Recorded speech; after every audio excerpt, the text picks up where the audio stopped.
Welcome to steno dictation. अगर आप हमारे चैनल पर नए हैं तो हमारे चैनल को सब्सक्राइब करें और बेल आइकन ज़रूर दबाएं। डिक्टेशन 5 सेकंड बाद शुरू होगा। स्टार्ट। गुजरात विधानसभा चुनाव को लेकर यही प्रश्न सतह पर था कि भाजपा लगातार 7वीं बार जीत हासिल कर रिकॉर्ड कायम करेगी या नहीं। नतीजों से सिद्ध हुआ कि उसने यह काम शानदार ढंग से कर दिखाया। उसकी सीटों की संख्या 155 के आंकड़े को भी पार कर गई। यह अप्रत्याशित होने के साथ इसका परिचायक भी है कि यदि उसके विरोधी दल एकजुट हो जाते तो भी वे उससे पार नहीं पा सकते थे।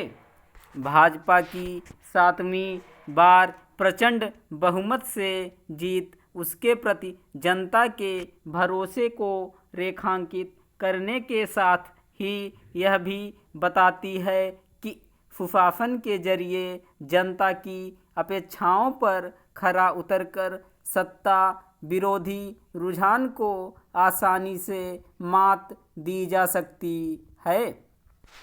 गुजरात के नतीजे आशा और अनुमान के अनुरूप तो हैं, लेकिन इसकी कल्पना नहीं की जाती थी कि पिछली बार 77 सीटें जीतने वाली कांग्रेस महज 17 सीटों पर सिमट जाएगी।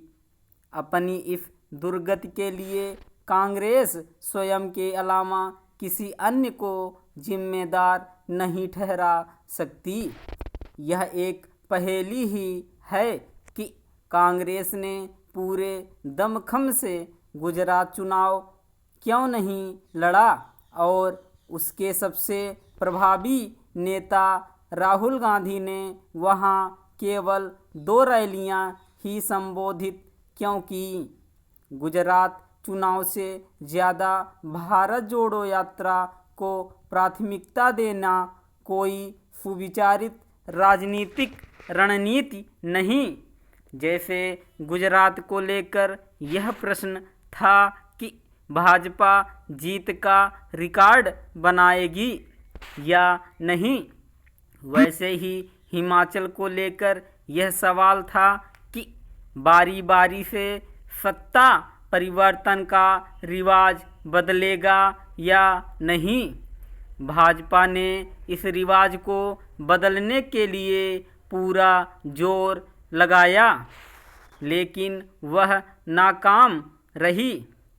हालांकि उसकी हार का अंतर 1% से भी कम है, लेकिन हार तो हार ही होती है।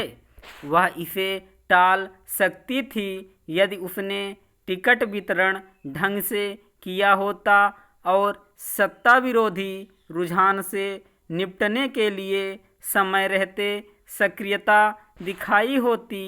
उसे इसका आभास होना चाहिए कि कांग्रेस ने सत्ता विरोधी रुझान को बेहतर तरीके से भुनाया। हिमाचल की जीत कांग्रेस के लिए एक बड़ी राहत है, क्योंकि बीते 4 वर्ष में वह पहली बार विधानसभा का कोई चुनाव जीत सकी है। हिमाचल की जीत कांग्रेस को संजीवनी देने वाली है, लेकिन गुजरात की करारी हार राष्ट्रीय स्तर पर उसके उत्थान को लेकर प्रश्न चिन्ह लगाती रहेगी।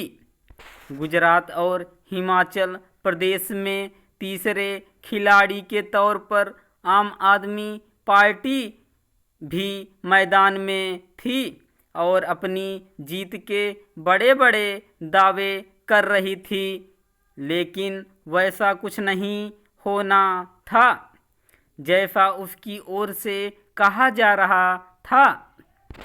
आम आदमी पार्टी को गुजरात में पैर जमाने के साथ राष्ट्रीय दल के रूप में उभरने का अवसर अवश्य मिला, लेकिन उसे समझना होगा कि रेवड़ी राजनीति को अपनी सीमाएं हैं और बिना विचारधारा बहुत दूर तक नहीं जाया जा सकता। स्टॉप।